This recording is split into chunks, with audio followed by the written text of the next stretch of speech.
Nagu heas mõttes meelelahutus, mille juures sa saad veel nagu targemaks. Ehk siis sa kokkuvõttes nagu elad seda kuidagi läbi, su kõik meeled töötavad kaasa, sul on kogu aeg huvitav, sul on hea tempo ja samal ajal tegelikult sa saad hästi palju head informatsiooni ka. Et mingis mõttes ta nagu mõjub natukene rohkem selliselt, et sinu enda panus ei pea olema nüüd nii suur, et sa ei pea tulema siia ja hakkama hullult kangutama, et no nüüd ma hakkan seda ajaloovärki siis sisse õppima endale.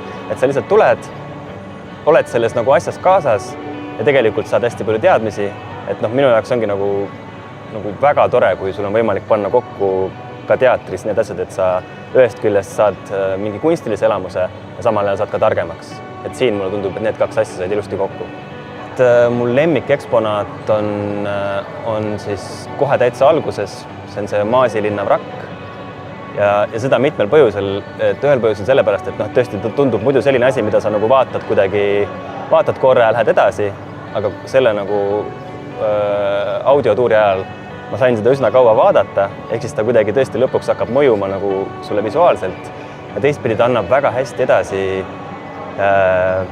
mingis mõttes nagu ajaloo juhuslikkust. Et kokkuvõttes see eksponaat leiti täiesti juhuslikult ja nüüd ta on tegelikult väga oluline osa nii siis nagu mereajaloost kui ka sellest näitusest.